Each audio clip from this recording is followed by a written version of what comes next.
गांव की गरीब बेटी बनी दुबई के डिजाइनर खानदान की बहू। अरे वाह माँ, कितना सुंदर प्रिंट है और कपड़ा भी कितना अच्छा है, बिल्कुल मक्खन जैसा। माँ किसका सूट है ये? अरे वो पड़ोस वाली शांति भाभी है ना, उनकी जो लड़की है, क्या नाम था उसका? मीनल। हाँ हाँ मीनल, उसका सूट है ये। कल ही देकर गई थी और बोला आज सिला हुआ चाहिए। बढ़िया है, जरूर मीनल को आज पहनना होगा, इसीलिए आज मांगा है। तेरा क्यों मुंह उतर गया? कुछ नहीं माँ, मेरा क्यों मुंह उतरता? माँ मैं खाना खा ली हूँ, तो आप मुझे बाबा के लिए खाना दे दो, मैं उन्हें दुकान पर दे आऊंगी। खाना देख मैंने निकाल दिया है, जा ले जा। रेखा की बात को सुनकर इशिता ने रसोई से अपने पिता का खाना उठाया और वो उसको लेकर उसे मुकेश को देने चली गई। इशिता एक गरीब लड़की थी जिसके माँ और पिता दोनों ही सिलाई का काम करते थे।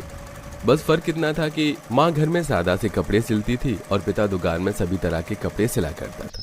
वैसे तो किसी दौर में उनका काम अच्छा था, लेकिन अब जब से पब्लिक में ऑनलाइन और रेडीमेड कपड़े बनने का और पहनने का ट्रेंड आया, तभी से बस मुकेश और रेखा का काम मंदा हो गया और उनके दिन परेशानी में गुजरने लगे। वो लोग बस अब 2 वक्त की रोटी से अलग कुछ नहीं कर पाते थे और ऐसे ही हालात होश संभालते ही इशिता ने भी देखे। बाबा देखो, मैं खाना लेकर आ गई। अरे वाह, मेरी बेटी आ गई। आजा आजा आजा। बाबा, माँ ने तो आज मटर पुलाव बनाया है। वाह बाबा, ये किसकी ड्रेस सिल रही हो? ये गाउन है ना? कितना प्यारा है। अच्छा लग रहा है ना? ये गाउन सिलवाने को एक अमीर औरत आई थी, बोल रही थी कि अपनी बेटी के लिए बनवा रही है। अमीर परिवार की बेटियों के भी मजे होते हैं, माता पिता कितने अच्छे अच्छे कपड़े बनवाते हैं। माफ करना बेटा, हम तेरे लिए अच्छे कपड़े नहीं बनवा सकते हैं। अरे नहीं, ये मैं क्या बोल गई? इशिता तू भी ना बिल्कुल पागल है। नहीं नहीं बाबा, मैं आपसे शिकायत नहीं कर रही हूँ। आपने तो मुझे जो जिंदगी दी है, मुझे दुनिया में लाया है, मैं उसका एहसान नहीं उतार सकती। ऊपर से मुझे इतने अच्छे संस्कार दिए, बड़ों की इज्जत करना सिखाया और तो और मेरी पढ़ाई भी तो करवाई, तो बस फिर मुझे इससे ज्यादा और क्या चाहिए? मैं जानता हूँ बेटा कि तू कभी हमसे कोई शिकायत नहीं करेगी। तेरा पिता हूँ, समझता हूँ मैं। साथी बेटा, लेकिन बेटा अरमान भी सभी के दिल में होते हैं, तो कभी अगर तुझे किसी चीज की हमसे शिकायत भी लगे तो बोल देना, हम सुन लेंगे। अपने पिता की बात सुनकर इशिता बस चुप सी रह गई। इशिता बेहद ही समझदार लड़की थी। उसके पास कुछ नहीं था, ना अच्छे कपड़े, ना अपना फोन, ना ही और कुछ। उसके माता पिता उसे 2 वक्त की रोटी खिलाते थे, जिसमें ही इशिता खुशी से गुजारा कर लेती है। ऐसे ही आज के दिन इशिता कॉलेज आई। अरे वाह, कितनी सुंदर सुंदर ड्रेसेस पहनकर आती मेरी कॉलेज की लड़कियां। इनका जीन्स टॉप कितना प्यारा लग रहा है। इशिता, आकांक्षा, नंदिनी और रानी, तुम लोगों ने मुझे पीछे से ही पहचान लिया। और नहीं तो क्या, और वैसे भी पूरे कॉलेज की सबसे सुशील लड़की तू ही तो है। सभी के बीच में जो भी बहन जी जैसी दिखाई दे, समझ लो वही इशिता है। तुम लोग ऐसे क्यों बात कर रही हो? जो कपड़े मेरे पास है मैं वही तो पहनूंगी। एब्सोल्युटली। अब जो कपड़े इशिता के पास हैं वो वही तो पहनेगी। और इशिता की पहचान बस सुशील कपड़े नहीं, उसके 2-4 कपड़े भी तो हैं। यार तुम लोग मेरी दोस्त हो, तुम आखिर मेरे बारे में ऐसे कैसे बोल सकती हो? सही तो बोला, और दोस्त टांग ही तो खींचते हैं। अच्छा चलो, हिस्ट्री का पीरियड शुरू होने वाला है, जल्दी से चलकर अपनी अटेंडेंस देते हैं। नंदिनी, रानी और आकांक्षा तीनों साथ साथ क्लास में आई और इशिता पीछे पीछे आई। वो तीनों बस नाम को इशिता की दोस्त थीं। ऐसी बातें करके उनको तो कोई फर्क नहीं पड़ा, लेकिन इशिता का इन्हीं बातों ने दिमाग जकड़ लिया। यहाँ सभी लड़कियां कितने अच्छे अच्छे कपड़ों में आती हैं और एक तरफ मैं हूँ जिसके पास पहनने को कुछ भी अच्छा नहीं है। मेरा तो वैसे नसीब ही इन मामलों में खराब है। ये रेड वाली ड्रेस वाली लड़की कितनी अच्छी लग रही है, बिल्कुल परी के जैसी। हाँ, काश मेरे पास भी ऐसी ही ड्रेस होती। इशिता कॉलेज की खिड़की से बस बाहर देखकर यही सोचती रही कि उसके पास बाकियों जैसे कपड़े क्यों नहीं हैं, और इसी में उसका सारा दिन बीत गया। कॉलेज से घर लौटते वक्त भी वो बस यही सब सोचती रही, जिसकी उदासी उसके चेहरे से भी झलक रही थी। मैं घर आ गई माँ, स्वागत है। अरे क्या हुआ, तेरा मुंह कैसे उतरा हुआ है? माँ ऐसे क्यों होता है? भगवान जी हर अच्छी चीज बस अमीरों को ही क्यों देते हैं? क्या हुआ, क्या बात है? माँ, मुझे मेरी सहेलियों ने मेरे पास बस 4 सूट होने का ताना मारा, और जानती हो उन लोगों ने ये भी बोला कि मेरी तो पहचान ही है ये बहन जी जैसे कपड़े। माँ, मेरी उम्र की हर लड़की अपनी मर्जी से जी रही है, हर ट्रेंडिंग ड्रेस उनके पास होती है, सब कुछ उनके पास ही है, लेकिन मेरा क्या? मैं तो कुछ भी अपनी मर्जी का नहीं कर पाती हूँ माँ। बेटा, ऐसे अपनी जिंदगी हो भी तो सकता है जो उन लड़कियों की लाइफ में आज है वो तेरे नसीब में बाद में लिखा हो भी तो सकता है कि तेरे ससुराल की जिंदगी तेरे मायके से 10 गुना बेहतर हो। जो तू यहाँ करना चाहती है वो सब तू वहाँ करे। तुझे कोई डिजाइनर ससुराल मिल जाए जो विलायत के रहने वाले हो। बस करो माँ, ये झूठे सपने तुम मेरी आंखों के ना ही सजवाओ तो अच्छा होगा। मेरे जैसी गरीब लड़कियां नहीं खाती हैं विदेशों की हवा। हमारा बस एक ही भविष्य होता है और वो होता है अपने ही लेवल के किसी परिवार में शादी होना। ये विदेश के सपने देखकर मुझे बस पछतावा ही मिलने वाला है। जब तू सब कुछ जानती है तो फिर तूने मुंह क्यों बनाया हुआ है? जा, तेरे बाबा का खाना पैक है, उन्हें खाना देकर आ। रेखा को इशिता की बात पर गुस्सा आ गया था, लेकिन असल में वो गुस्सा नहीं, अपनी लाचारी की चीख थी। इशिता अपनी माँ से उस वक्त भी कुछ नहीं बोली और शांति से अपने पिता के लिए खाना लेकर वो उसकी दुकान की राह निकल गई। ऐसे ही सिलसिला चल रहा था। कुछ दिन और गुजरे और आज इशिता के कॉलेज में एक फैशन शो होने वाला था। माँ, मेरे पास तो एक भी अच्छा ड्रेस नहीं है जिसको पहनकर मैं अपने कॉलेज में मॉडलिंग कर पाऊँ। हर एक कपड़े में सिलाई और पैच लगे हुए हैं। रहने दो, मैं आज कॉलेज जा ही नहीं रही हूँ। क्या आज तेरे कॉलेज में फैशन शो होगा? बेटा, इस टाइप की एक्टिविटीज को मिस नहीं करते और यही सब लम्हे तो आगे को यादें बन जाते हैं। चल, मैं तुझे कुछ निकाल कर देती हूँ अपने पास से।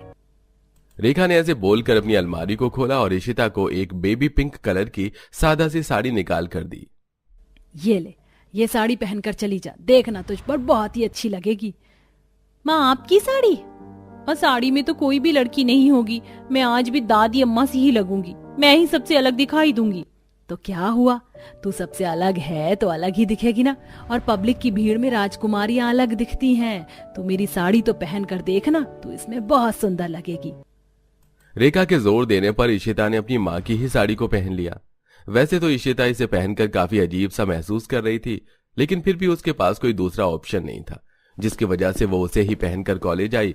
और कॉलेज में लड़कियां मॉडलिंग के लिए आज और भी ज्यादा फैशनेबल कपड़े पहनकर आई थी। माँ इतना जोर दे रही थी सो मैं आ गई। वैसे मैं जानती हूँ कि आज भी मेरी यहाँ बेइज्जती ही होनी है। गाइस, तुम लोग जानती हो आज हमारे मॉडलिंग के शो में एक स्पेशल गेस्ट भी है। कौन? वो हमारा क्लासमेट पीयूष है ना, उसका कजिन। सुना है कि वो काफी बड़े ब्रांड का मालिक है और दुबई का एक फेमस डिजाइनर भी है। ओ हेलो, तू सुन भी रही है? हाँ हाँ हाँ, सुन रही हूँ मैं। वैसे इशिता, ये तो आज क्या बनकर आई है? मेरा मतलब सभी फैशनेबल लड़कियों के बीच इस साड़ी का क्या कॉम्बिनेशन? सही कहा, जैसे ये साड़ी पहनी है वैसे ही कोई ड्रेस ले आती तो कम से कम हम सब जैसी ही लगती। क्या मेरी साड़ी सही नहीं लग रही है? ये मुझे माँ ने पहना दी, ये मेरी माँ की साड़ी है। बताओ तो सही, ये अच्छी नहीं है क्या? नहीं, बिल्कुल भी अच्छी नहीं है। इस साड़ी में तू एकदम बहन जी लग रही है। इशिता का उसकी सहेलियों ने ऐसी बातें करके कॉन्फिडेंस गिरा दिया। सभी लड़कियां तो इतरा रही थी, लेकिन अकेली इशिता ही शांत बैठी हुई थी। ऐसे ही कुछ देर में फैशन शुरू हुआ और लड़कियों ने खूब इतरा इतरा कर रैंप वॉक शुरू किया। अब मेरी बारी है, हट जाओ। मुझे रैंप पर जाना भी चाहिए या नहीं? मुझे आज यहाँ आना ही नहीं चाहिए था। इशिता बहुत ही बुरा महसूस कर रही थी। कुछ ही देर में उसकी बारी भी आ गई और वो घबराते हुए ही रैंप पर चली। वहीं कॉलेज का फैशन शो देखने एक दुबई का बड़ा डिजाइनर गौरव भी आया हुआ था। इशिता के आते ही वो गौर से उसको देखने लगा। ये स्पेशल गेस्ट मुझे इस तरह से क्यों देख रहा है? शायद ये भी यही सोच रहा होगा कि ये बहन जी जैसी लड़की कौन है। इशिता ने ऐसे ही अपना वॉक पूरा किया, जिसके बाद वो घर चली गई। फैशन शो पूरा होने पर सभी कॉलेज स्टूडेंट्स मस्ती करने लगे। इसी बीच स्पेशल गेस्ट गौरव अपने कजिन से बोला, पीयूष, वो लड़की कहाँ गई जो गुलाबी साड़ी में थी? साड़ी वाली कौन? अच्छा अच्छा, इशिता। क्यों भैया, क्यों पूछ रहे हो? बता तो सही। ओहो, ये गाल कैसे गुलाबी हो रहे हैं? पीयूष, तू मजाक मत कर, मुझे बता कि वो कहाँ रहती है। दुबई में रहने वाला गौरव छोटी सी शहर की गरीब सी लड़की इशिता पर उसकी सादगी की वजह से फिदा हो गया था। उसने पीयूष से इशिता के बारे में सारी जानकारी निकाल ली। अगली सुबह जब इशिता उठी तो उठते ही उसके कानों में खबर पड़ी कि उसके लिए रिश्ता आया है। इशिता, जाग जा मेरी बच्ची, आज तो मैं बहुत खुश हूँ। मुझे तो यकीन ही नहीं हो रहा। चीटी काट। क्या बात है माँ, बेटा तेरे लिए दुबई से रिश्ता आया है। हाय, लाखों में एक है मेरी बच्ची इशिता। तो चल तैयार हो जा, वो लोग बस तुझे देखने दोपहर को आ जाएंगे। इशिता कंफ्यूज हो गई कि आखिर ये सब हो क्या रहा था। उठते ही वो तैयार हुई, जिसके बाद गौरव उसे अपने माँ बाप के साथ देखने को आया और वो लोग रिश्ता पक्का करके चले गए। मगर इशिता सोच में पड़ जाती है कि ये तो वही लड़का था जो मुझे कॉलेज में घूर रहा था। एक हफ्ते बाद की शादी की डेट रखी गई, जिसमें कोई मेहमान, कोई पड़ोसी इनवाइटेड नहीं थे। इशिता के लिए उसके ससुराल से जोड़ा आया, जिसको पहनकर वो तैयार हुई और माँ बाप ने अपनी बेटी को बस बारात को खाना खिलाकर बिना कुछ दहेज दिए ही विदा कर दिया। सोचा भी नहीं था कि मेरी बेटी इस तरह से विदा हो जाएगी। बेटा, कब तुझे विदेशों वाला ससुराल मिल गया, दुबई वाला ससुराल, अच्छे से और खुश रहना। रेखा और मुकेश ने आखिरी बार इशिता को अपने सीने से लगाया, जिसके बाद वो अपने हस्बैंड के प्राइवेट जेट में बैठकर अपने ससुराल वालों के साथ विदा हो गई और इंडिया से दुबई आ गई। इशिता भले ही दुबई आ चुकी थी, लेकिन उसके ससुराल वाली संस्कृति से अपने आज भी जुड़े हुए थे। आज इशिता की अपनी ससुराल में पहली रसोई की रस्म होने वाली थी। मेरी तो समझ ही नहीं आ रहा कि मैं आज क्या पहनूं। मेरी माँ को मुझे चाहे से सादा सा ही लेकिन एक सूट तो दे ही देना चाहिए था। अब मैं क्या पहनूंगी?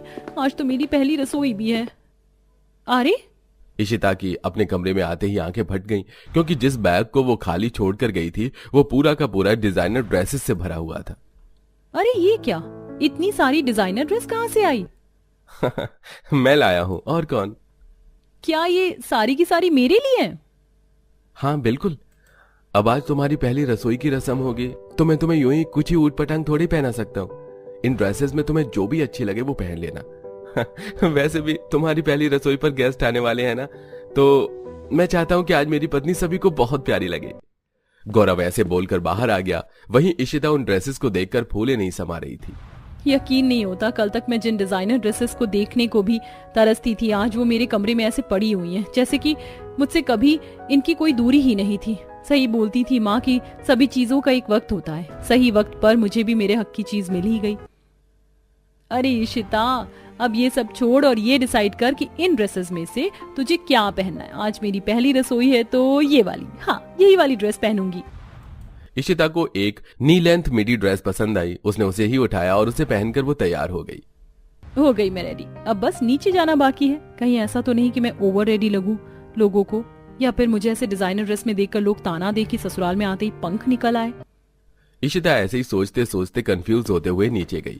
पूरा घर दुबई के मेहमानों से भरा हुआ था। ऐसे में सभी इशिता को देखकर उसकी तारीफ करने लगे। ये देखिए मिसेस मल्होत्रा, ये है मेरी बहू। बहुत ही प्यारी है आपकी बहू, और बहू के संस्कार तो इसके चेहरे पर ही झलक रहे हैं। ऐसे ही इशिता सभी मेहमानों से मिली, जिसके बाद वो अपनी पहली रसोई का खाना बनाने को रसोई में आ गई। इशिता खाना बनाने में अच्छी थी। उसने इतना ज्यादा स्वादिष्ट खाना बनाया कि सभी मेहमानों ने बहुत ही ज्यादा तारीफ की और उसकी सास का सिर गर्व से ऊपर हो गया। ऐसे ही अब इशिता को अपने ससुराल में लगभग एक हफ्ता गुजरने वाला था। इशिता का पति गौरव किसी खास डील की तैयारी में बिजी था, जिसके चलते वो दुबई को घूमने भी नहीं गई। लेकिन आज के दिन, इशिता बहू, तुझे यहाँ आए हुए एक हफ्ता होने को आ रहा है, आज तक तू कहीं घूमने को नहीं निकली है। नहीं बाबा, जब गौरव जी को वक्त होगा तब मैं उनके साथ घूमने जाऊंगी। जब भैया को वक्त हो आप भैया के साथ भी घुमाना। लेकिन चलो भाभी, आज आपको मैं घुमा कर लाऊंगी हमारा प्यारा दुबई। ये की ना तूने समझदारी वाली बात मोना। आज ही दोनों ननद भाभी घूमने चली जाओ। मोना और इशिता ने आज शाम साथ में घूमने का मन बना लिया। जैसे ही शाम हुई, मोना ने इशिता को अपनी तरह बॉडीकॉन ड्रेस पहनवाया और वो दोनों रात को घूमने निकल गई। सबसे पहले वो दुबई की मशहूर बिल्डिंग बुर्ज खलीफा के पास गई। वाह, नोटबुक के कवर से आज रियल लाइफ में इस बिल्डिंग को देख रही हूँ। मोना, ये कितनी ज्यादा लंबी है, इसका अंत तो मुझे दिखाई नहीं दे रहा है। भाभी, ये बिल्डिंग दुनिया की सबसे ऊंची बिल्डिंगों में से शुमार की जाती है। अच्छा चलो, ये तो देख ली, अब मैं आपको दुबई के मॉल घुमा कर लाऊं, हम वहाँ से शॉपिंग भी करें। हाँ जरूर। इशिता ऐसे बोलकर मोना के साथ ही दुबई के मशहूर मॉल भी घूमने को निकल गई और एक बड़े से मॉल में गई जो बहुत ही ज्यादा जगमगा रहा था। ऐसे में वो मॉल में सबसे पहले कपड़े देखने को घुसी। भाभी, ये ड्रेस नहीं अबाया है। दुबई की औरतें और लड़कियां अपने कपड़ों के ऊपर अबाया पहनती हैं। अरे हाँ, ये तो अबाया है, कितना प्यारा है। ऐसे वो दोनों ड्रेसेस देखती फिर रही थी और देखने के साथ वो उन्हें खरीद भी रही थी। कुछ देर तक तो उन्होंने कपड़े खरीदे, फिर वो मॉल के रेस्टोरेंट में आ गई। यहाँ क्या क्या मिलता है? यहाँ दुबई की हर फेमस डिश मिलती है। भाभी, आप कुनाफा खाएंगी? हाँ हाँ बिल्कुल, मुझे कुनाफा खाना है। इशिता ने तेजी से गर्दन हिलाई, जिसके बाद मोना ने दुबई की वायरल आइसक्रीम, चॉकलेट, कुनाफा, बिरयानी और हरीस जैसी डिशेस ऑर्डर कर दी। अरे वाह, दुबई का खाना। इशिता ने सब कुछ ही बड़े चाव से खाया, जिसके बाद वो दोनों नंद भाभी सड़कों के जगमग नजारे देखते हुए दोनों अपने घर को वापस आ गईं।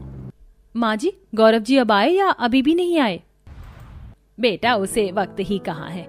उस डील को पाने के लिए बस ड्रेस को बनाने में इतना बिजी है कि खाना पीना भी छोड़ दिया है। गौरव अपने बिजनेस की एक डील लेने के लिए दिन और रात लगाकर मेहनत कर रहा था, जिसके चलते ना वो वक्त से घर आता था और ना ही अपने खाने पीने पर ध्यान देता था। ऐसे कुछ दिन और गुजरे और आखिर वो रात भी आई जब डील पक्की होने के बीच एक रात का फासला था। आज गौरव की ड्रेस भी पूरी हो गई थी। सुनो, इस ड्रेस की टेल को जरा पीछे तक फैलाओ। अरे वाह, मैंने कर दिखाया। गौरव ने बहुत ही सुंदर ड्रेस बनाई थी, जिसमें उसने कई हजार मीटर महंगा कपड़ा लगाया था और उस गाउन को उसने अपना मास्टरपीस भी बोला। अभी गौरव पूरी तरह से चैन की सांसें ले रहा था कि तभी एक अनहोनी हुई। गौरव के लिए एक एम्प्लॉय कॉफी ला रहा था, जिसका पांव फिसल गया और कॉफी सारी उस ड्रेस पर जा गिरी। 1 मिनट को तो सब शांत हो गया, लेकिन तुम्हें दिखाई नहीं देता? क्या किया ये? अरे मेरी सारी मेहनत को तुमने मिट्टी में मिला दिया। गौरव की पूरी मेहनत एक रात पहले मिट्टी में मिल गई थी। अब गौरव को बस अपनी बर्बादी नजर आ रही थी। जब उसको कुछ समझ नहीं आया तो उसने अपनी मां को फोन मिलाया। हेलो, क्या बात है बेटा? मां, सब कुछ खत्म हो गया। गौरव की ड्रेस खराब हो जाने की खबर एकदम से सारे घर में फैल गई। अब हम क्या करेंगे? मेरा बेटा कब से इस डील के लिए अपनी दिन रात किए हुए था। अब तो पार्टी को भी कैंसिल करना पड़ जाएगा। नहीं बाबा, रुकिए। गौरव जी की इस मेहनत को ऐसे हम जाया नहीं होने देंगे। मैं बनाऊंगी अब रातों रात में एक ड्रेस। आप बनाओगी भाभी? हाँ मोना, क्यों नहीं। वैसे भी मेरे माँ बाप भी डिजाइनर थे, तो उनसे मैंने भी कपड़े बनाना सीखा है। और दूसरा, अब तो मेरा ससुराल भी डिजाइनर है, तो अब मुझे भी अपनी कला दिखा देनी चाहिए। लेकिन एक रात में क्या बन जाएगा बहू? माँ जी, जरूरी नहीं है कि हमेशा ज्यादा मेहनत वाला ही काम चले। कभी कभी दिमाग से भी काम लेना चाहिए। वो सुना नहीं है आपने? Work smarter not harder. अब मुझे इजाजत दे। इशिता ऐसे बोलकर अपने कमरे में गई और उसने अपना दिमाग चलाया। इशिता ने अपना शादी का जोड़ा निकाला और उसी के दुपट्टे के साथ और एक साड़ी उससे मिलती जुलती लेकर उसने उनसे आपस में क्रिएटिविटी करना शुरू किया। सारी रात गौरव घर नहीं आया और इशिता ड्रेस बनाती रही। अगली सुबह पार्टी की तैयारी होने लगी। ऐसे में जब गौरव घर आया तो चौंक गया।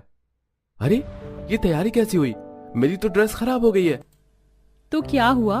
मैंने एक ड्रेस आज की पार्टी में प्रेजेंट करने को बनाया है। तुमने? गौरव इशिता की बात को सुनकर चौंक गया। इशिता उसको ऊपर ले गई और उसने उसे अपना बनाया हुआ ड्रेस दिखाया। अरे वाह, यकीन नहीं होता इशिता कि ये तुमने बनाया है। I can't believe. अच्छा है ना? अच्छा तो बहुत है, लेकिन मैंने तो अपनी मॉडल को भी यहां आने को मना कर दिया। अब इसको कौन पहनेगा? मैं हूं ना आपकी मॉडल, मैं पहनूंगी। इशिता ने सारी मुश्किलों को आसान कर दिया था। फिर क्या था, बस शाम हुई और इशिता ने पार्टी में प्रेजेंट करने वाली ड्रेस को खुद ही पहना। उसने रातों रात में अपनी शादी के लहंगे को लहंगा साड़ी में कन्वर्ट कर दिया था, जिसकी कमर से दुपट्टा पल्लू की तरह होता हुआ गुजर रहा था और एक साड़ी उसने पीछे लहंगे में अटैच की, जो कि जमीन को एक टेल की तरह छू रही थी। यह अनोखा सा ड्रेस पहनकर जब इशिता अपने पति के क्लाइंट के पास गई तो उन्होंने देखते ही डील गौरव को दे दी। गौरव जी, हमें तो लगा था कि बाकी लोगों की तरह आप भी कोई बड़ा सा गाउन बनाओगे लेकिन आपने अपना दिमाग चलाया और ये स्टाइल हमें बहुत पसंद आया है। यकीनन दुबई की लड़कियों का ये डिजाइन पहनना जरूर पसंद करेंगी। ये डील मैं आपको ही देता हूँ। क्लाइंट की बात सुनकर पूरे परिवार में खुशी की लहर दौड़ गई। पार्टी खत्म होने के बाद सभी ने इशिता की बहुत ज्यादा तारीफ की, जिससे इशिता को भी काफी खुशी मिली। सभी इशिता से खुश थे और इशिता अपने घर वालों से, और कुछ इस तरह से इशिता हमेशा अपने परिवार के साथ खुशी खुशी रहने लगी।